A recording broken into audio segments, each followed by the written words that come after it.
ரெண்டு விஷயங்கள் நம்ம யோசிக்கணும். முருகப்பெருமான் இறைவனுடைய மகன்.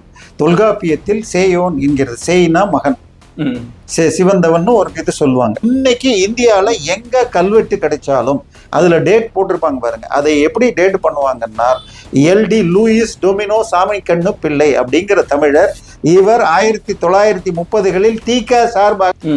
அடுத்தது இன்னொரு வார்த்தை ஒண்ணு யூஸ் வச்சிருக்காரு நம்ம, செபாஸ்டியன் சைமன். அவர் யாருன்னு சொன்னா, ஜேக்கப் உடைய மகன் செபாஸ்டியன், செபாஸ்டியனுடைய மகன் சைமன்.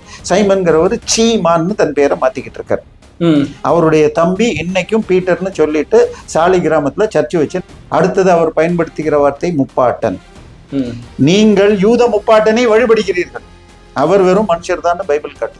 திருமாவளவன் அப்பா பேரு ராமசாமி, எம்ஜிஆருடைய ஃபில் பேர் ராமச்சந்திரன், அவருடைய மனைவி பேரு ஜானகி, சீதையுடைய பேர். இங்க எந்த அளவு புறநானூறு. தமிழ்நாட்டுடைய பவுண்டரி, கல்ச்சுரல் பவுண்டரி. வடக்கில் பனிபொழியும் இமயமலை, தெற்கில் குமரி முனை, கிழக்கிலும் மேற்கிலும் கடல். இப்படி நிறுத்தி இருந்தா சாதாரணமா இருக்கும். கிழக்கில் வர்றப்ப தொடுகடல்னு ஒரு வார்த்தையை போடுறாங்க. தொடுனா தோண்டப்பட்ட கடல்னு அர்த்தம். என்னன்னு சொன்னால், ராமருடைய முன்னோர்கள்ல பகீரதன் ஒருத்தன் சூரபத்மனை அழிச்சுட்டு தன்னுடைய வெற்றியை அப்பா கிட்ட சொல்றதுக்கு, நம்ம திருப்பரங்குன்றம் போயிருக்கீங்களா? திருப்பரங்குன்றத்துல முருகன் குன்றுங்கிறது கீழே தான் இருக்கு, அவர் தரை லெவல்ல தான் இருக்காரு. மேல காசி விஸ்வநாதர் இருக்காரு. காசி விஸ்வநாதர் கோயில் தான் பழசு. அங்க இருக்கிற கல்வெட்டிலேயே பழசு சிவன் கோயில தான் சொல்லுது. முருகர் கடவுள் இல்லை, அவர் தமிழர்களின் மூப்பாட்டன் அப்படின்னு சொல்லிட்டு ஒரு அரசியல் பண்றாங்க. இது அரசியலா நிதர்சனமா? முருகன் கடவுளா இருக்காங்க, அப்படி இருக்கிறப்ப மூப்பாட்டன் அப்படின்னு சொல்லிட்டு ஒரு கூண்டில் அடைக்கிறதுல என்ன அரசியல் நினைக்கிறீங்க சார்? அதாவது அவங்களை பொறுத்த வரைக்கும் தமிழர்கள்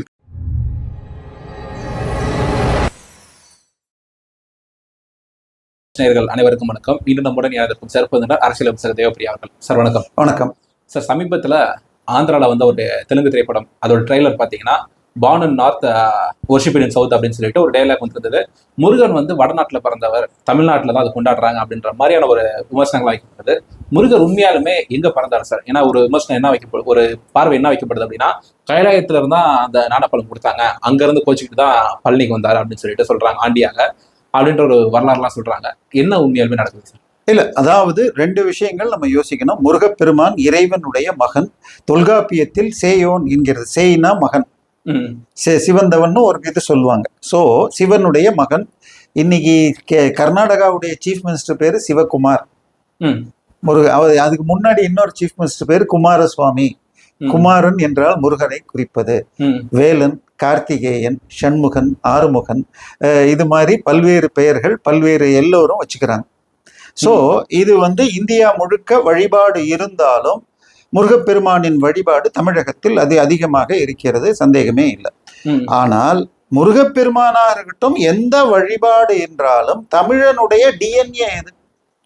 சங்க இலக்கியங்கள், 10 பாட்டு 8 தொகை, இவை போமு 50 போஆ 500 உட்பட்ட காலத்தினை ஒட்டியது.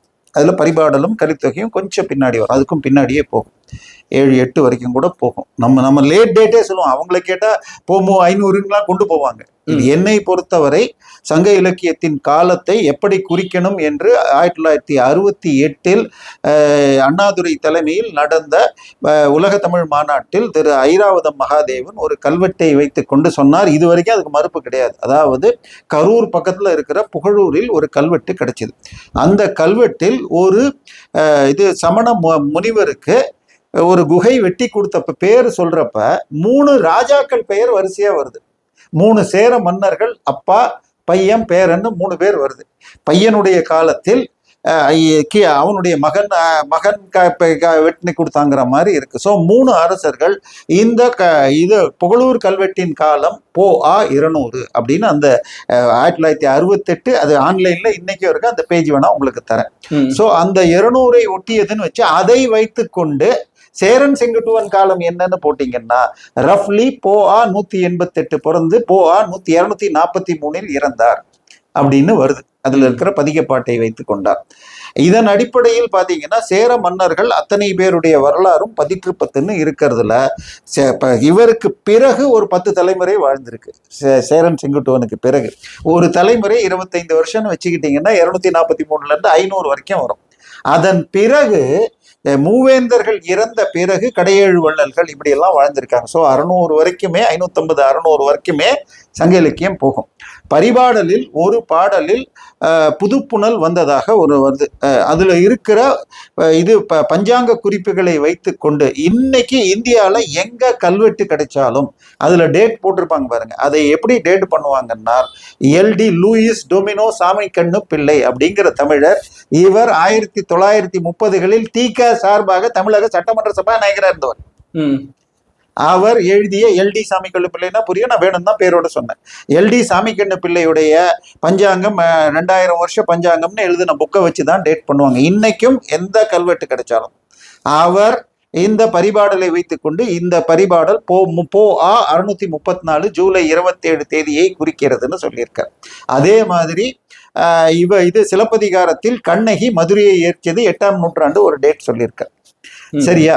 சோ இப்ப சங்க இலக்கியத்தில் அகநானூரிலும் புறநானூரிலும் சூரபத்மனை கொன்றது அவர் இமயத்திலிருந்தை சேர்ந்தவர்ங்கிறதெல்லாம் குறிப்புகள் இருக்கு. ஆனால் பரிபாடலிலும் திருமுருகாற்றுப்படையிலும் அவர் பிறப்பை பற்றி மிக தெளிவாக இருக்கிறது. அவர் பார்வதிக்கு பிறந்தவர், ஆறாக பிரிந்து அப்புறம் 1 சேர்த்து கார்த்திகை பெண்கள் சேர்த்து வளர்த்தார்கள்ங்கிறது தெளிவாக பரிபாடலிலும் இருக்கிறது, இதுலயும் இருக்கு, திருமுருகாற்றுப்படையும் இருக்கு. நீங்க பரிபாடலையும் திருமுருகாற்றுப்படை நக்கீரருடைய இதையும் நல்வந்தனார் எழுதிய இதையும் மறுக்கிறீங்கன்னா என்ன ஆதாரத்துல மறுக்கிறீங்க? அடுத்தது இன்னொரு வார்த்தை ஒண்ணு யூஸ் வச்சிருக்காரு நம்ம செபாஸ்டியன் சைமன். அவர் யாருன்னு சொன்னா ஜேக்கப்புடைய மகன் செபாஸ்டியன், செபாஸ்டியனுடைய மகன் சைமன். சைமன்கிறவர் சீமான்னு தன் பேரை மாத்திக்கிட்டு இருக்காரு. அவருடைய தம்பி இன்னைக்கும் பீட்டர்னு சொல்லிட்டு சாலி கிராமத்துல சர்ச்சு வச்சு நடத்திட்டு இருக்காரு. இவர்கள் தங்களை இந்துக்கள், அது இன்னும் சொல்ல போனால் செபாஸ்டியன் சைமன் என்ற பெயர்கள் நாம் அதிக அளவில் டீ எஸ்டேட்ல சுத்தினதுனால இது முன்னார் அல்லது வயநாடு டீ எஸ்டேட் ஏரியால மலையாளிஸ்ட மாத்திரம் பார்க்குற பேர். தமிழுக்கு இருந்த கிறிஸ்தவர்கள் கூட நான் அந்த பேரை அதிகமாக பார்த்ததில்லை. குருவிழா இந்த மாதிரி பேர்கள்லாம் சில பேர்கள் ஸ்பெசிஃபிக்காக மலையாள பகுதியில் பார்த்துருக்கேன். இந்த செபாஸ்டியன் சைமன்கிறதெல்லாம் நீங்க உங்க ஃப்ரெண்ட் சர்க்கிள்ல ஸ்கூல்ல தமிழ்நாட்டில் ஜாஸ்தி பார்க்க மாட்டீங்க. சரிப்பா. ஸோ அவருடைய தந்தை வழி மலையாளம், தாய் வழி தமிழா இருக்கலாம். அது நமக்கு இது அன்னம்மாள்னு நினைக்கிறேன் அவங்க அம்மா பேர். ஸோ அவர் இப்ப சேர்ந்துட்டு அதை எப்படி சொல்லலாம்? அடுத்தது அவர் பயன்படுத்துகிற வார்த்தை முப்பாட்டன். நீங்கள் யூத முப்பாட்டனை வழிபடுகிறீர்கள், அவர் வெறும் மனுஷர் தான் பைபிள் காட்டுது, அது உங்க விருப்பம். ஆனால் நம்மளை பொறுத்த வரைக்கும் அவர் கடவுளின் மகன். அதே ராமரையோ கிருஷ்ணரையோ எடுத்துக்கிட்டா அவதாரம் சொல்றோம். அவதாரம்னா மேலிருந்து வந்தவர்கள், மனிதராக வாழ்ந்து காட்டியவர்கள். அப்பயும் என்ன சொல்லுவோம்? கிருஷ்ணருக்கு என்ன சொல்றோம்? மகாபாரதம் இல்லாட்டி பாகவதம்ங்கிறோம். இதுக்கு என்ன பேரு? ராமாயணம். ராமாயணம்னா அயனம்னா வழி. ராமர் வாழ்ந்து காட்டிய வழியில் வாழணும். உத்தராயணம் தட்சிணாயணம். சோ அந்த கோள் செல்லும் வழி. சோ ராமாயணம்னு பேர் வச்சதே ராமர் ஒரு சொல் ஒரு இல் ஒரு இதுன்னு சொல்லி வாழ்ந்த வழியில் நம்ம வாழணுங்கிறதுக்காக ராமர். யாரும் கிருஷ்ணாயணம் சொல்ல மாட்டாங்க. ராமர் வாழ்ந்து காட்டிய வழியில் வாங்கணும், கிருஷ்ணர் சொல்லிய பகவத்கீதை படி வாழணும். சரியா? இந்த ராமாயணம் எவ்வளவு தூரம் பிரபலம்? ஈவேரா ஃபுல் பேர் என்ன? ராமசாமி. திருமாவளவன் அப்பா பேரு ராமசாமி. எம்ஜிஆருடைய ஃபுல் பேர் ராமச்சந்திரன். அவருடைய மனைவி பேரு ஜானகி, சீதையுடைய பேர். இங்க எந்த அளவுக்கு பரவலாக இறைவன் பெயர்கள் வைக்கும் பழக்கம். ஓகே, கலித்தொகையில ஒரு பாட்டுங்க. அவருடைய அப்பா எங்க இருந்தாருங்கிறதுக்கு கதை அதுக்காக இல்லை. ஒரு மரம், கொங்கை மரம், அது அப்படி பூத்து குலுங்கி இருக்கு. அந்த ராஜாவுடைய ஆட்சியில எப்படி தமிழ்நாடு செழிப்பா இருந்ததுன்னு காட்டுறப்ப மரத்துல இலைய விட மஞ்சளா பூ இருந்துச்சா, நடுவுல அந்த பட்டைகள் மாத்திரம் மரப்பட்டைகள். இந்த மரப்பட்டைகளும் மஞ்சளையும் பார்த்த உடனே அது புலின்னு நினைச்சிருச்சான். தந்தத்தால மோதிச்சான். நான் புலியோட சண்டை போடுறேன்னு யானையும் வேளமும் தன்னை பலசாலியா நான் ஒரு புலிய சண்டை போடுறேன்னு அதோட மோதிக்க அதனுடைய தந்தம் போய் மரத்துல மாட்டிக்கிச்சு. இது எடுக்க முடியல, தவிக்குது.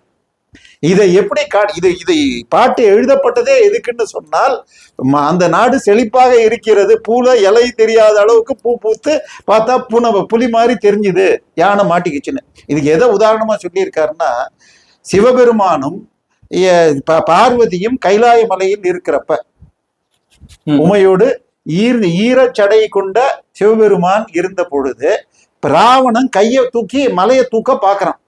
ஆடுது. மலையை தூக்குனா என்ன ஆகும்? ஐ மீன் கற்பனையிலே எடுத்துக்கங்க, நான் இதுக்குள்ள போல. ஆடின உடனே பார்வதியும் கீழே இருக்கிற மற்ற பூதகணங்களும் பயப்பட அவர் அப்படி கால் கட்டை விரலால் மலையை அமுக்குறாரு. எவனா தூக்குறான்னு அவருக்கு தெரிஞ்சு போச்சு, அவருக்கு சொல்லவே வேண்டாம். உடனே இவன் கையை எடுக்க முடியல, அவன் கத்துனான். ராவணன்கிற பெயர் வட சொல்லுக்கு அர்த்தமே உயர்ந்த குரலோன்னு தான் அர்த்தம். அவனுக்கு பேரு தசமுகன் தான் பேரு, என்ன 10 முகம் கொண்டவன்னு. இந்த பெயரே இதனாலதான் வந்துச்சு.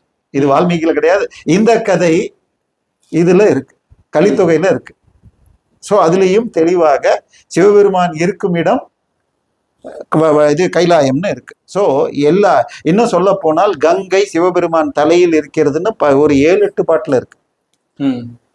இது அதுக்கு பேர் என்ன சொல்றது, 2வது பாடல் 6 புறநானூறு. தமிழ்நாட்டுடைய பவுண்டரி, கல்ச்சுரல் பவுண்டரி. வடக்கில் பனிபொடியும் இமயமலை, தெற்கில் குமரி முனை, கிழக்கிலும் மேற்கிலும் கடல். இப்படி நிறுத்தி இருந்தா சாதாரணமா இருக்கும். கிழக்கில் வர்றப்ப தொடுகடல்னு ஒரு வார்த்தையை போடுறாங்க. தொடுனா தோண்டப்பட்ட கடல்னு அர்த்தம். என்னன்னு சொன்னால் ராமருடைய முன்னோர்கள்ல பகீரதன் ஒருத்தன், அவனுடைய அப்பாவுக்கு பரம்பரை இருந்தப்ப அவர் ஒரு அஸ்வமேத யாகம் பண்றாரு. அஸ்வமேத யாகம்னா என்னன்னா, நான் தான் பெரிய ராஜா, எனக்கு எதிரி யாரும் இல்லை, நான் இந்த குதிரையை அனுப்புறேன், எனக்கு பெரிய ஆள்லாம் நீ அதை புடி, இல்லாட்டி அதுக்கு மரியாதை செஞ்சு அனுப்பு. இவர் அனுப்புறார், எங்கேயும் நிறுத்துற, திடீர்னு குதிரை போனது காணும், எங்க போச்சுன்னு தெரியல. இவர் தன்னுடைய மகன்களை அனுப்புறார். அவருக்கு சகர சக்கரவர்த்திக்கு 60,000 மகன்கள்னு பேர். இதெல்லாம் நம்ம கதைக்கு இருக்கிறது இருக்கட்டும். சோ அவர்கள் போனால் கபில முனிவருடைய ஆசிரமத்துல கட்டி வச்சிருக்கு, இந்திரன் கட்டி வச்சுட்டான். ஆனால் இவர் கபில முனிவர் கட்டினார்னு அவரை சண்டைக்கு அழைக்கிறாங்க. அவர் சபிச்சுட்டு அவங்க எல்லாம் கல்லா போயிட்டாங்க. நம்ம நம்பிக்கையில கடவுளோடு இணைய வேண்டும், ஸோ வெறும் கல்லா இருக்கக்கூடாதுன்னு உடனே இவங்களுக்கு மோட்சம் கொடுக்கணும்னு தவம் செய்ய கங்கை பாஞ்சால் இவர்களுக்கு மோட்சம் கிடைக்கும்ன்றாங்க. பகீரதன் தவம் செய்து கங்கையை கொண்டு வரணும்னா அதுக்கு அங்கிருந்து வேகமா வந்தா தாங்காதுன்னு சொல்லிட்டு தன் தலையில் சிவபெருமான் தாங்கினார். ஈஞ்சடை அந்தணன், இது கலித்தொகையில வார்த்தை சரியா? அப்படி வந்த கங்கை கடைசியாக கபில முனிவருடைய ஆசிரமம் எங்க இருக்குன்னு சொன்னால், இன்னைக்கு கல்கத்தா பக்கத்துல கங்கா சாகரம்னு ஒரு தீவு இருக்கு. இன்னைக்கும் வருடா வருடம் நாம் பொங்கல் என்னும் சொல்லும் மகர சங்கரானிக்கு அன்னைக்கு 25 லட்சம் பேர் அங்க போவாங்க. ஸோ ஈஸ்ட்ல அப்படி ஒரு பார்டர் இருக்குங்கிறது தொடுகடல்னு போட்டிருக்காங்க. ஸோ எந்த அளவுக்கு ஜியாகிரபி இன்னைக்கும் சோழர் இது கரிகாலன் போய் புலிக்கொடியை நாட்டினார்னா சோழா பாஸுங்கிறது சிக்கிம் பக்கத்துல இருக்கு. இமயமலைன்னா நம்ம நார்த்து மொத்தம் எடுத்துக்கிறோம். ஸோ இந்த தொடர்ச்சிகள் இருக்கு. ஸோ இந்தியாங்கிறது மொத்த இந்தியா தான். நம்ம இது இறைவன் நர்த்தனமாடிய இது, அதுக்கு பேர் என்ன சொல்றது, புண்ணிய பூமி. ஸோ இதுல மொழிகள் என்பது நம்ம பேசுறது, மொழிங்கிறது இனம் கிடையாது. ஒரு மொழி பேசுறவனும் பல இனம் இருக்கலாம்.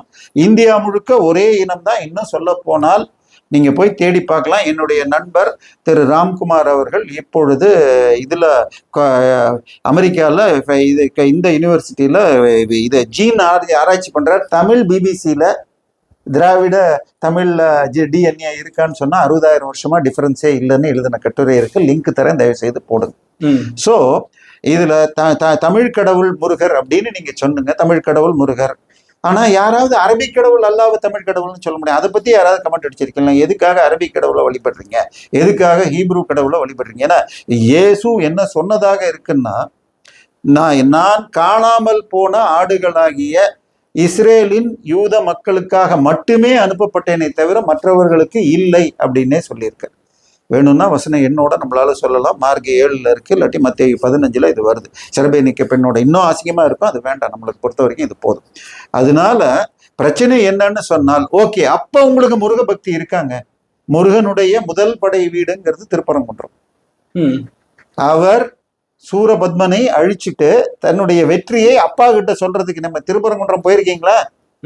திருப்பரங்குன்றத்துல முருகன் குன்றுங்கிறது கீழே தான் இருக்கு, அவர் தரை லெவல்ல தான் இருக்காரு. மேல காசி விஸ்வநாதர் இருக்காரு. காசி விஸ்வநாதர் கோயில் தான் பழசு. அங்க இருக்கிற கல்வெட்டுலயே பழசு சிவன் கோயில தான் சொல்லுது. சரியா? அந்த அப்பா கிட்ட வந்தப்ப இந்த வெற்றியை சூரபத்மனை கொன்றது ஒரு வெற்றி. அதனால எல்லா கடவுள்களையும் வெற்றி பெற்ற முருகனை பார்க்கணும்னு அங்க தெய்வ யானைக்கு திருமணம் அங்கதான் நடந்தது. அந்த கோயிலை அதுல இருக்கிற இன்னொரு குன்றில் சிக்கந்தர் தர்கான்னு ஆக்கிரமித்து அங்க ஆடு வெட்டுவேன், கோழி வெட்டுவேன். இந்த தமிழ் பற்றாளர்கள் என்றும் டுமிலர்கள் எவனும் குரல் கொடுக்கல. இன்னைக்கும் இருந்துட்டு போட்டுங்கிறாங்க. மதுரையில போய் கோரிபாளையம்னு இன்னொரு தர்கா இருக்கு, அங்க போனா அங்கதான் சிக்கந்தருடைய உடல் இருக்கிறதுன்னு அங்க போர்டு இருக்கு. இன்னைக்கும் தமிழக டூரிசம் வெப்சைட்ல இப்பயும் இருக்கு. நேத்தி கூட நான் பார்த்தேன். அப்போ ஒரு ஆளுக்கு எத்தனை உடம்பு இருக்க முடியும்? ஸோ இன்னொன்னு, அந்த சிக்கந்தர் யாருன்னு சொன்னால் ஒரு 40 வருஷம் 14ஆம் நூற்றாண்டில் மதுரையை பற்றி கொண்ட டெல்லி சுல்தான்கள். அந்த காலகட்டத்தில் கோயில் என்று சொன்னால் வைணவருக்கு ஸ்ரீ திருவரங்கம் அல்ல ஸ்ரீரங்கம், சைவர்களுக்கு சிதம்பரம், மதுரகாரனுக்கு மீனாட்சி அம்மன். இந்த 3 கோயிலையும் கொள்ளையடிச்சு 10,000 கிலோ தங்கத்தை அடிச்சுட்டு போடுவான். ஸ்ரீரங்கத்துக்கு இவன் வந்தா உற்சவரையும் எடுப்பார் அப்படின்னு சொல்லிட்டு உற்சவரை இங்கிருந்து கர்நாடகாவுக்கு எடுத்துட்டு போயிடலாம் மேலக்கோட்டைக்குன்னு சொல்லிட்டு ஒரு டீம் ஒர்க் பண்ணிட்டு இருக்காங்க. ஆனால் இவன் வந்துட்டான்னு தெரிஞ்சு 12,000 தமிழ் வைணவர்கள் எந்த ஆயுதமும் இல்லாம எங்களை கொண்டுட்டு போங்கன்னு ஒவ்வொருத்தரா வந்து அவங்கள கொண்டுட்டு போறதுக்குள்ள அவங்க போனாங்க. இன்னைக்கும் அவர்களுக்கு ஆடி அமாவாசைக்கு பக்கத்துல இருக்கிற ஊர்ல அவங்களுக்கு திதி கொடுக்கப்படுகிறது. இதெல்லாம் நடந்த விஷயம். ஆச்சா, மேலக்கோட்டையில இருந்து அப்புறம் திருப்பி வந்துச்சு. இது மதுரையில இப்பயும் நீங்க கோயிலுக்கு போனீங்கன்னு சொன்னால் பக்கத்துல இருக்கிற அந்த மூலவருக்கு பக்கத்துல இருக்கிற துர்கை சென்ன பக்கத்துல ஒரு கல்வெட்டு இருக்கு. அதாவது ஒரு 50 வருஷம் இவங்க அதாவது நம்ம இப்ப பெரிய பெரிய இது கிடைச்சி மரகதம், இப்ப அந்த இது ஒண்ணு பார்த்து கோஹினூர் வைரம்லாம் கேள்விப்பட்டிருப்பீங்க. இதெல்லாம் டெய்லி நம்ம போட்டுக்க முடியாதுங்கிறதெல்லாம் இதையெல்லாம் பத்திரப்படுத்துவோம்னு சொல்லிட்டு மூலவருக்கு அடியில போட்டு புதைச்சிருவாங்க. சோ கோயில் மூலவரை உடைத்தால் இது கிடைக்கும்னு அவனுக்கு தெரிஞ்சு போச்சு. அவன் பல கோயில்களை சூறையாடியவர்கள் இஸ்லாமியர்கள்.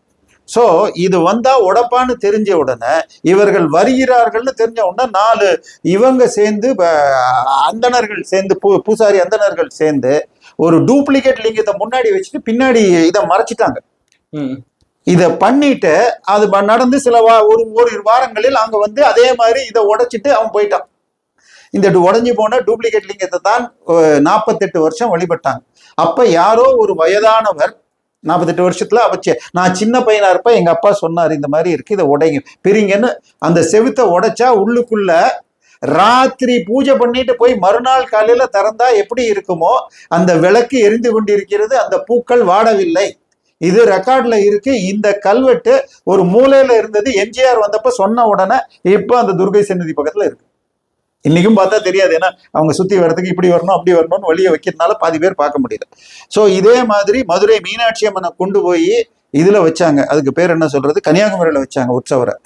இதுல சிதம்பரம் உற்சவரை எடுத்துட்டு போய் குற்றாலத்து பக்கத்துல வச்சாங்க. ஸோ இப்படி 3 கோயிலும் சூறையாடியவர்கள், அவர்களை யாரும் வழிபட மாட்டாங்க. இன்னொன்னு முஸ்லீம்ல ஷிர்க்கும் வாங்க, இறந்தவர்களை கடவுளுக்கு சமமா வச்சு அங்க இது வழிபட்டால் புண்ணியம் கிடைக்குங்கிறது பெரும் 99% முஸ்லீம்கள் ஏற்காது.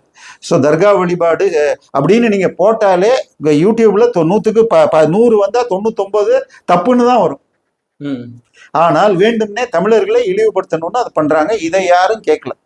முருகனுக்கு திருமுருகாற்றுப்படையில பல முகங்கள் சொல்றதுல ஒரு முகத்தை ஒண்ணு வேட்டையாடும் வேலனாக இருக்கு. அங்க இதுவும் நான்வெஜ்ஜும் உண்டு. அப்ப ஏன் பலி கொடுக்கூடாது, இங்கே ஏன் என்வி சாப்பிடக்கூடாது, இப்படி ஒரு கேள்வி. அதாவது ஆகம கோயில் என்றால் அந்த வழியில் தான் பண்ணணும். இன்னைக்கு ஒண்ணும் இல்லைங்க. ஐயனார் கோயில் பார்த்திருக்கீங்களா? ஐயனார் கோவிலில் ஐயனாருக்கு எந்த காலத்திலும் என்வி கிடையாது. அங்கேயே மாடசாமி கருப்பண்ணன் மாடசாமிக்கு இருக்கும், அங்க வெட்டுவாங்க. அது வெட்டுறப்ப இந்த ஐயனாரை மூடி வச்சிருப்பாங்க. இதை நான் சொல்லல, சவுத் இந்தியா காட்ஸ்ன்னு சொல்லி 1850 எழுதின புக்கெல்லாம் எழுதிட்டு போயிருக்காங்க, ஹிஸ்டரி ஆஃப் சவுத் இந்தியன் காட்ஸ்ல. சோ எங்கெங்க எது பண்ணணுமோ அதைத்தான் பண்ணணும். இன்னும் சொல்ல போனா திருப்பரங்குன்றத்துல மலை மேல ஒரு சுனை இருக்கு. அந்த சுனை நீரை எடுத்துதான் காசி விஸ்வநாதர் கோயிலுக்கு இது பண்றாங்க. யாராவது இங்க வர்றவன் எதையாவது சாப்பிட்டு மிச்சம் எலும்பு துண்டை போட்டு அதை எடுத்துட்டு போய் காக்காதுல போட்டுச்சுன்னா அதுக்கு பாதிப்பு வரும். இது எல்லாம் தமிழ்நாடு அரசு பீஸ் கமிட்டியில சொன்னது, நான் புதுசா சொல்லல. ஆனால் கோர்ட்ல போய் விடலாம்னு சொன்னாங்க. நல்ல வேலை கோர்ட் வேற தீர்ப்பெடுத்தது. சார், முருகப்பெருமான் எல்லா கடவுள்களும் உலகத்துக்கு சொந்தம். இன்னும் சொல்ல போனால் கடவுள் இருக்காரான்னு கேட்டா நானே ஆக்னாஸ்டிக் தான். ஆனால் இந்திய மதங்கள் என்பது மனுஷனுக்கு ஒழுக்கம் கொடுக்க வந்தது. ஆபிரகாமிய மதங்கள் முழுக்க முழுக்க அரசியல் சார்பாக வந்தது. சரியா? அதனால அந்த மதத்தை வழிபடுவதற்கு அதற்கு உரிமை உண்டு. அதுல நம்ம கொஞ்சம் கூட சொல்லல. இந்த திருப்பரங்குன்றத்தை எடுத்துக்கொண்டால் 1923 வந்த உச்சநீதிமன்றம்ங்கிறது பிரிவியூ லண்டன் பிரிவியூ கவுன்சில் தீர்ப்பு. அது என்ன சொல்லுச்சுன்னு சொன்னால், திருப்பரங்குன்றம் மலையே தூரத்துல இருந்து பார்த்தா லிங்கம் மாதிரி இருக்கும், சிவன் மாதிரி இருக்கும், அந்த மலையே வழிபாட்டுக்குரியது தான். ஆனால் அந்த முருகப்பெருமான் சிலை இருக்கு பாருங்க கீழே கிரவுண்ட் லெவல்ல, அது குடவரை கோயில், ஒரு குகையை அந்த முருகன் தனி லிங்கம், தனி உருவம் கிடையாது. பக்கத்துல இருக்கிற கல்லெல்லாம் வெத்திட்டு பாறையே முருகன் செதுக்கப்பட்டவர். அதுல பிரதட்சணம் கிடையாது. அந்த முருகனை நீங்க பிரதட்சணம் பண்ணணும்னா நான் அந்த மலையை சுத்தி 4 வீதியை வழியா வரணும். அந்த இதுல என்ன சொல்லியிருக்காங்க, இந்த மலை மட்டும் இல்லாமல் இந்த 4 வீதிகளுமே முருகனுக்கு சொந்தமானது. ஆனால் இங்கே ஒரு தர்கா இருக்கிறது. இந்த ஆக்கிரமிப்பு தர்காவிற்கு போகும் வழியில் நெல்லித்தோப்புன்னு ஒரு 33 சென்ட் இருக்கு. அந்த 33 சென்ட்டும் அந்த நெல்லித்தோப்பிலிருந்து தர்காவிற்கு போகும் படிகளும் தர்காவும் முகலாயர்களுக்கு சொந்தம். அவர்கள் அங்கு நடத்தும் வழிபாடுகள் தேவஸ்தானம் அனுமதிக்கும் வழியில் இனிமேல் எந்தவித மாற்றமும் அதிகம் செய்யாமல் ஸ்டேட்டஸ் கோவை மெயின்டைன் பண்ணி செய்யுங்க. இதுதான் 1923 ஜட்மெண்ட். இன்னைக்கு வரைக்கும் அதில் எந்தவித அப்பீலும் போய் வாங்கல. அதன் பிறகு பட் என்ன ஆச்சுன்னா 1918 ஃபர்ஸ்ட் வேர்ல்டு வார் அப்ப ஏத்துனால் வெளிநாட்டுக்காரன் குண்டு போட்டுருவான். ஏன்னா இங்க வந்து போடுவானா, இங்க போர் நடந்ததான்னு கேட்டால் சென்னையில் 2ஆம் உலக போரில் பீச்சில இருந்து எம்டன் குண்டுன்னு வீசப்பட்டது. இப்ப எம்டன் குண்டுன்னு கூகுள்ல தேடி பார்த்துக்கங்க. சரியா? அதனால எல்லா இடத்துலயும் எல்லாம் நடக்கும். அதுக்கப்புறம் இந்த கேஸ் இப்படின்னு போய் கிட்டத்தட்ட 100 வருஷமா ஏத்தல. ஆனால் அது ஏற்றப்படணும். ஸோ திருப்பரங்குன்றத்தை பத்தி கவலைப்படாத ஆளுங்க ஒரு சினிமால சரியான உண்மையை சொன்னா என்னைக்கு ஐயப்பனை பத்தி ஏதோ சத்யராஜ் ஒரு சின்ன கேள்வி சார். இப்போ முருகர் வந்து கடவுள் இல்ல, அவர் வந்து தமிழர்களின் மூப்பாட்டன் அப்படின்னு சொல்லிட்டு ஒரு அரசியல் பண்றாங்க.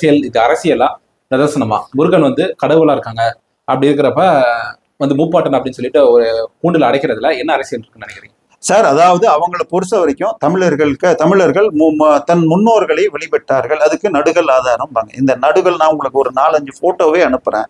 நடுகளில் 3 லோகங்கள் காட்டுற மாதிரியே நடுகள்கள் நூற்றுக்கணக்கா இருக்கு. கீழே அவங்க எதுக்காக அந்த நடுகள் பட்டது, அந்த கிராமத்தை காப்பாத்தினானா, புலியை கொன்னானா, அது புலியோட சண்டை போடுற மாதிரி இருக்கும். அடுத்தது அவனுக்கு இது பண்றது. 3ஆவதுல அவன் சொர்க்கத்துக்கு போயிட்டான், சிவலிங்கத்தை கட்டிட்டு இருக்க மாதிரி இருந்தால் சிவலோகம் போனான்னு சைவர்களா இருக்கும். அதே வைகுண்டம் போயிட்டாருன்னா விஷ்ணுவை போட்டு பக்கத்துல இருப்பாங்க. இப்படி இருக்கும். ஸோ முன்னோர்கள் சிவப்பிராப்தியோ வைணவ பிராப்தியோ அடைகிறார்கள்ங்கிறது இதுவே தவிர அவர்களை போற்றுவதுதான் முன்னோர் வழிபாடுங்கிறது இங்க கிடையாது.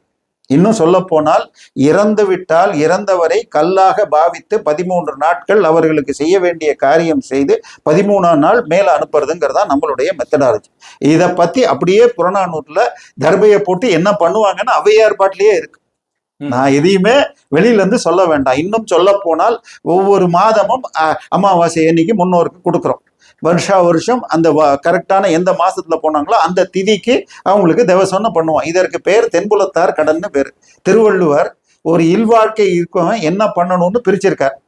தென்புலத்தார் தெய்வம், விருந்து, ஒக்கல், தான் என்று ஆங்கு இருத்தல் தலை. தென்புலத்தார்னா இறந்த முன்னோர் கடன், தெய்வம்னா கடவுள், 3ஆவது விருந்துன்னா சொந்தக்காரன் இல்ல, தெரியாத விருந்தினர், யாராவது ஊருக்கு வந்தவங்க சோறு போடுறதுங்கிற மாதிரி. ஒக்கல்னா உன் குடும்பம், அதுக்கு பிறகு ஒண்ணு. இப்படி இந்த வரிசையில தான் குடும்பத்தை ஒருத்தன் காப்பாற்றணும், தன்னுடைய பணம் எல்லாத்திலையும். இதுல மகாபாரதத்துல 6ஆவதாக 1/6 பங்கு வரி கட்டணும்னு இருக்கு. திருவள்ளுவர் இந்த இடத்துல சொல்ல, வேற இடத்துல சொல்லியிருக்காரு. ஸோ இப்ப இன்னைக்கு இதுல தென்புலத்தார முதல்ல வச்சது விசேஷம் என்னன்னு சொன்னால், அமாவாசை அன்னைக்கு நீங்க அந்த திதி கொடுக்குற வரைக்கும் கோலம் போட மாட்டாங்க. உங்கள் நெருங்கிய தப்பாவோ அம்மாவோ தவறினால் 1 வருஷத்துக்கு கோயிலுக்கு போக மாட்டாங்க. ஸோ முதலில் தென்புலத்தார் கடன், அதுக்கு பிறகுதான் தெய்வமே. புரியுதா? தேவசத்தன்னைக்கும் இப்ப குங்குமம் வீட்டு பெண்கள் கூட வச்சுக்க மாட்டாங்க.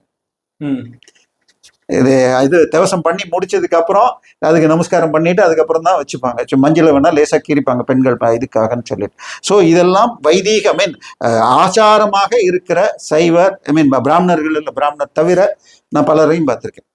ஸோ இது எல்லாம் திருக்குறளையும் சொல்லப்பட்டிருக்கு. சரியா? சோ முன்னோர் வழிபாடுங்கிறது கிடையாது. முன்னோரை அடையாளப்படுத்தி அவர்களை இறைவனோடு சேர்க்க வேண்டும். ஏன்னா பிறவி பெருங்கடல் நீந்தார் இறைவனடி சேராதார். இறைவன் திருவடியை பற்றி கொள்ளணும். இதுதான் நம்மளுடைய உண்மை. திருவள்ளுவர் எதுக்கு திருக்குறள் எழுதுறார்? நீங்க இந்த முன்னுரை அப்படின்னு எழுதுறீங்கல்ல, இந்த முன்னுரைக்கு பழைய பேர் பாயிரம்னு பேரு. ஸோ பாயிரத்துல கடவுளை வாழ்த்தணும். அதுக்கு அடுத்ததாக நான் ஏன் எழுதுனேன்னு சொல்லணும்.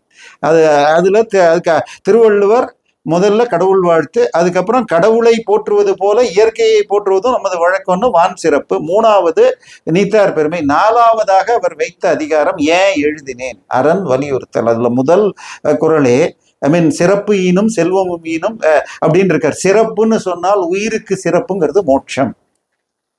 நான் சொல்லல, மணக்குடவர் சொன்னது. திருக்குறள் எழுதி அடுத்த நூற்றாண்டு எழுதிய தமிழ் சமணருடைய உரை. இதுவும் ஒத்துக்கலையா? கற்று ஈண்டு மெய்ப்பொருள் காணா மற்று ஈண்டு வாரா நெறி. இந்த உலகத்துல மீண்டும் வராமல் இருக்கும் வழியை இதுதான் படிப்பிற்கே இதுன்னு சொல்லியிருக்க. சோ முருகப்பெருமான் கடவுள், அவரை பற்றி கொண்ட அவருடைய சேவடியை பற்றி கொண்டால் பிறப்பை அறுக்கும்னு திருமுருகாற்றுப்படை சொல்லுது. இந்த முப்பாட்டுன்னு சொல்றதெல்லாம் எதுக்குன்னு சொல்லலாம், நீங்க வழிபடுறதெல்லாம் முன்னோர்கள். ஒரே கடவுள், எங்க பைபிள் கதை இல்ல குரான் கதை கடவுள், இதுக்குத்தான். சரியா?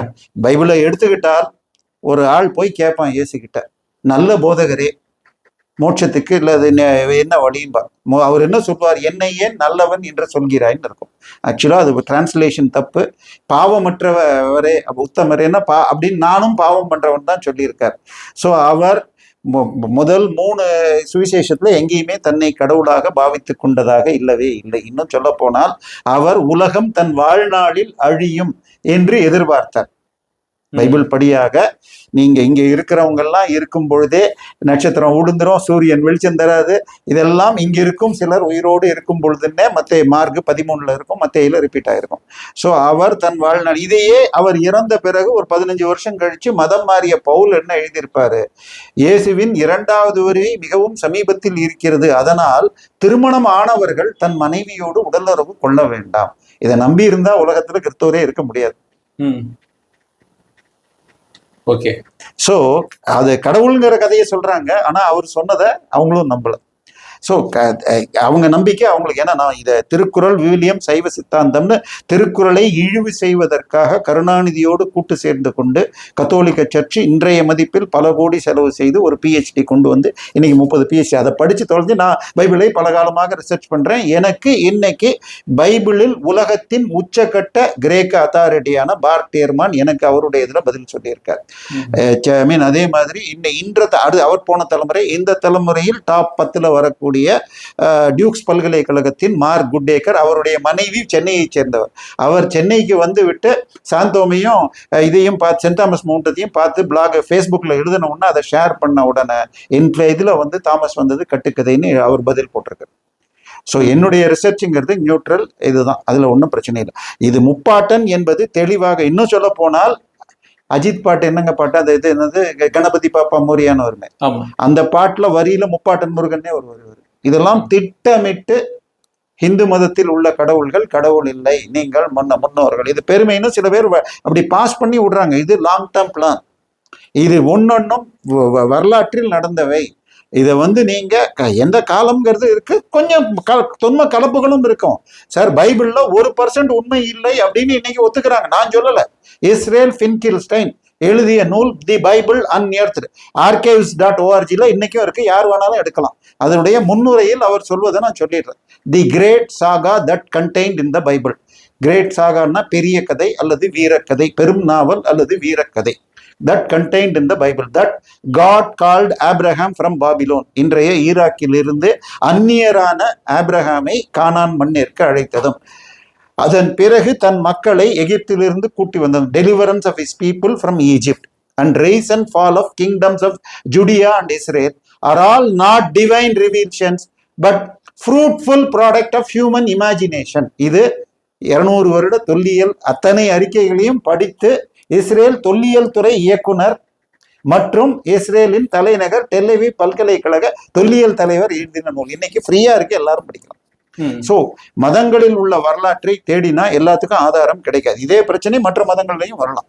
ஆனால் என் மதத்துல இருக்கிறதெல்லாம் வரலாறு உந்தெல்லாம் பொய்ன்னு போன தலைமுறையில நம்பிடலாம். கால்டுவெல்லோ மேக்ஸ் முல்லரோ நம்பினா ஓகே. பட் 1970 பிறகு பைபிளில் 1% கூட வரலாற்று உண்மை இல்லை. பைபிளை தழுவி எழுதினதுதான் குரானும். ஸோ அதனால உங்கள் நம்பிக்கை உங்களுக்கு இருக்கலாம், ஆனால் இன்னொருவர் நம்பிக்கையை சிதைக்கும் விதமாக ஒரு பக்கம் அவங்க உடைச்சா தப்பு இல்லைன்னு சொல்லி பல கோயில்களை உடைச்சிருக்காங்க. இன்னைக்கு தாஜ்மஹால் கூட இன்னைக்கு வந்து சிவன் கோயில்னு சொல்லி அலகாபாத் ஹைகோர்ட்டு ஏஎஸ்ஐய பதில் சொல்ல கேட்டிருக்கு நம்ம பேசுற நேரத்துல. ஆனால் ஏற்கனவே RSS சொல்லியிருக்காங்க, ஒரு ஒரு மசூதியிலையும் போய் லிங்கங்களை தேடாதீங்க, நமக்கு 3 கோயில் தான் வேணும். 1 அயோத்தியா, 2வது காசி, 3வது மதுரா, இதை தவிர வேண்டான்னு சொல்லியிருக்காங்க. ஆனா அதே நேரத்தில் இதை ரெக்கார்ட் பண்ணணும். ஏன்னா ஹிந்து மஸ்ஜித்னு ஒரு புக் இருக்கு, நெட்ல போய் தேடினீங்கன்னா கிட்டத்தட்ட 3000 மசூதிகள் இன்னைக்கு கோயிலை இடித்து கட்டப்பட்டவைன்னு ரெக்கார்டோட ப்ரூஃபா எழுதின புக் இருக்கு. அதனால இப்ப என்ன பிரச்சனைன்னா, முருகப்பெருமான் கடவுள், அதுல 2வது கருத்தில்லை. அவர் சிவபெருமானுடைய மகன். குமார சம்பவம்னு சொல்லி காளிதாசர் இதை பற்றி எழுதியிருக்காரு. 18 புராணங்களில் இருக்கிறதுலேயே மிக அதிகமான காண்டங்களை கொண்டு பெரிதாக எழுதப்பட்டது முருகப்பெருமானுடைய புராணம். திருப்புகழ்ல அருணகிரிநாதரும் அவர் கைலாயத்துல பிறந்தவர் தான் எழுதியிருக்காரு. சரி, அருணகிரிநாதர் 15ஆம் நூற்றாண்டுன்னா சங்க இலக்கியமும் சொல்லுது. ஸோ இமயமும் இன்னும் சொல்ல போனா திருப்பரங்குன்றத்தில் அனைத்து கடவுள்களும் ஒன்று சேர்ந்து அந்த தேவியானை திருமணத்துக்கு வந்ததுனால இமயமும் திருப்பரங்குன்றமும் ஒன்றுன்னு வருது. ஸோ இமயம் என்ற சொல் கிட்டத்தட்ட 13 முறை வருது. கங்கைங்கிறது 6 தடவை சங்க இலக்கியத்துல வருது. ஆனால் சிந்துங்கிற வார்த்தை எங்கேயுமே வரல. சிந்து நமக்கு தெரியாது. சரியா? சோ முருகப்பெருமான் ஒரு முக்கியமான கடவுள். ஆனா வேலன் என்ற ஒரு சொல்லாக சங்க இலக்கியத்தில் இருப்பது காதலில் சிக்கி பெண்கள் ஒரு பித்து நிலை இருந்தால் அவர்களை இது குறி சொல்லி திருத்தும் ஒரு இதை குறிக்குது. அதுக்கு பேர் என்ன சொல்றது, குருக்கள் அல்லது இது சாமியாடியே குறிக்குது. ஸோ அதையும் எல்லாத்தையும் இதையும் காதல் கடவுள்லாம் இல்லை, அவரை வீரனாக வேலோடு 6 முகம் கொண்டவராக எல்லாம் இதுல இருக்கு. இந்த மாதிரி கல்வெட்டிலையும் காயின் சிலையும் போமும் 1ஆம் நூற்றாண்டிலிருந்து வட இந்தியாவில் கிடைக்கிறது. இங்க 8ஆம் நூற்றாண்டுக்கு முன்னாடி ஒன்றும் கிடையாது. அப்படி இருக்கின்ற ஏர்லியஸ்ட் சிற்பத்திலையும் வேல் தனியாக அட்டாச்மெண்ட்ல தான் வைக்கிறாங்க. மகாபாரதத்துல நான் இதுல வீரத்தில் ஸ்கந்தனாக இருக்கிறேன்னு இவர் சொல்லியிருக்கார் பகவத்கீதையில. பகவத்கீதைங்கிறது மகாபாரத்தில் ஒரு பாட்டு தான் அவருக்கு போருக்கு முன்னாடி சொன்னது. அதே மாதிரி முருகனுடைய பிறப்பை அயோத்திய இதுல வந்து பாலகாண்டத்துலையும் இருக்கு, அயோத்தி காண்டத்துலையும் இருக்கு. ஸோ அவையெல்லாம் பாணினிக்கு முன்னாடி காலம்னு சொன்னால் ரஃப்லி 500க்கு பாணினி இப்போ போமு 480 வாக்கில் வாழ்ந்தவர், 5ஆம் நூற்றாண்டுக்கு முன்னாடி எழுதப்பட்டவை. ஸோ தெளிவாக முருகப்பெருமானுடைய இதுங்கிறது. இன்னும் திருப்பரங்குன்றத்துல சங்க பரிபாடல்ல ஒரு இது இருக்கு. திருப்பரங்குன்றம் கோயிலுக்கு போவாங்களாம், அங்க விருந்து மண்டபம்னு ஒரு மண்டபம், எழுத்து மண்டபம்னு இருக்கும். அதுல 2 நிறைய நம்ம இன்னைக்கு கோயில்ல போனா இப்படி மேலெல்லாம் வரைஞ்சிருப்பாங்க, அது மாதிரி 2 வரைஞ்சதை சொல்லியிருக்காங்க. அதுல 1 ரதியும் மன்மதனும், இது ரதி மீது இது கரும்பு வில் விடுறதை பத்தி சொல்லுவாங்க. இன்னொன்னு என்ன சொல்லியிருக்காங்க இங்க, இது பார், இது பூசை, பூச்சைன்னு வார்த்தை அதுல இருக்கும். பூசை என்ற சங்க இலக்கிய சொல்லுக்கு பூனைன்னு அர்த்தம். இன்னைக்கும் மலையாளத்துல பூச்சைன்னா பூனைன்னு தான் அர்த்தம். சரியா? சோ இது பூனை இல்ல, இந்திரன் கௌதம முனிவருடைய மனைவியை தொட முயன்றதால் சாபத்தால் பூனையானவன் மக்கள் பேசிப்பாங்கன்னு இருக்கு. ஸோ ராமாயணம் எந்த அளவுக்கு மக்களுக்கு தெரிந்திருந்தது, ராமாயணம் மகாபாரதம் இவையெல்லாம் அப்படிங்கிறதும் வரும். ஸோ தெளிவாக சார், தமிழ் இனம், தமிழ் இதெல்லாம் கிடையாது. தமிழ் எல்லா காலத்திலும் இந்தியாவின் ஒரு பகுதியாக ஒரு 6 பாட்டிலையாவது வடக்கில் இமயம், தெற்கில் குமரி, 2 பக்கமும் கடல்னு இருக்கு. நான் சொன்ன பாடல்களை தாண்டி 7-8 பாட்டில். ஸோ முருகப்பெருமான் வழிபாடு இன்னும் சொல்ல போனால் அவர் இதுல இன்னைக்கும் உத்தராகண்ட் நீங்க போனீங்கன்னா அங்க ஒரு கோயில் இருக்கு. அந்த கோயிலில் தான் அவர் மாம்பழத்தை இது பண்ணி இது கோச்சிக்கிட்டு கீழே இறங்கி இங்க வந்தார்னு இருக்கு. இப்ப இங்க பழனின்னு இல்லையா அப்படின்னு நீங்க கேட்டீங்கன்னா, நாசரத்துங்கிற ஊரு தூத்துக்குடி பக்கத்துல இருக்குது, பூந்தமல்லி பக்கத்துல இருக்குது. அப்ப இயேசு இங்க பிறந்தாரா, வாழ்ந்தாரா? அது மாதிரி எல்லா இடத்துலயும் பேர் வைக்கலாம். ஸோ வரலாறு படியாக, புராண தொன்மங்கள் சொல்லும் வரலாறு படியாக, சங்க இலக்கியங்கள் சொல்லும் வரலாறு படியாக முருகப்பெருமான் பிறந்தது கைலாய மலையில் சிவபெருமானுடைய மகனாக. அவரை முன்னோர்னு நீங்க சொன்னிக்கிட்டீங்கன்னா, கடவுள் மனிதனாக பிறந்தார்னா முருகன் அப்படி வரல, விஷ்ணு பல அவதாரங்களை எடுத்தார், அது ஓகே. அதனால இது திட்டமிட்டு இந்த முப்பாட்டுன்னு சொல்றது இது தேவையற்ற வார்த்தை. கடவுள் முருகப்பெருமான்னு முதல்ல சொல்லுங்க. அவருடைய பெருமையை காப்பாற்ற அவருடைய கோயில்களை காப்பாற்றுங்க. கரூர் பக்கத்துல ஒரு கோயிலுக்கு 600 ஏக்கரை கொள்ளையடிச்சு வச்சிருக்காங்க. அதை மீட்கிறதுக்கு போனா இவங்கெல்லாம் வந்து இருக்கிறாங்க. இப்போ முருகப்பெருமான் சொத்தை காப்பாற்றுறதுல உங்களுக்கு இன்ட்ரெஸ்ட் இல்லை. ஆனால் முருகரை இழிவுபடுத்துறதுக்காக தமிழ் கடவுள், அவரு இந்தியா ஃபுல்லா இருக்கிறவங்க, சிவகுமார்ங்கிற பேர் கொண்டவர் கர்நாடகாவில் இருக்காரா இல்லையா? கண்டிப்பா. ஸோ இது பல கோயில்கள் இந்தியா ஃபுல்லாக இருக்குது. அதனால இது இன்னும் இது அஜந்தா எல்லோரா கேவ்ஸ்லாம் நடராஜர் இருந்தால் பக்கத்தில் பிள்ளையாரும் முருகனும் இருப்பார்கள். சோமாஸ்கந்தர்னு சொன்னால் பக்கத்தில் முருகர் இந்தியா ஃபுல்லாக இருப்பாங்க. ஸோ அங்கே முருகர் வழிபாட்டை விட அதிகமாக இருக்குது. தமிழ்நாட்டில் பலருக்கு பெயர்களில் முருகன் பெயர் ரொம்ப அதிகமாக இருக்குது. ராமரும் அதே மாதிரி நான் சொன்ன மாதிரி ஈவேரா எல்லாருக்கும் இருந்திருக்கு. ஸோ தமிழர்கள் என்றுமே கடவுள் நம்பிக்கை கொண்டவர்கள். முருகப்பெருமான் கடவுள், சிவபெருமானுடைய மகன். இதுதான் வரலாறு. இதை மாற்றுபவர்கள் செபாஸ்டியன் சைமனாக இருந்தாலும் பாரிசாலனாக இருந்தாலும் இவர்கள் திட்டமிட்டு ஒரு அந்நிய மத மாற்ற சக்திகளின் கைக்கூலிகளாக செயல்படுகிறார்கள். சிவா சார், இன்னைக்கு எங்களோட நிறைய விஷயங்கள் பேசுறீங்க. மீண்டும் சந்திப்போம். நன்றி.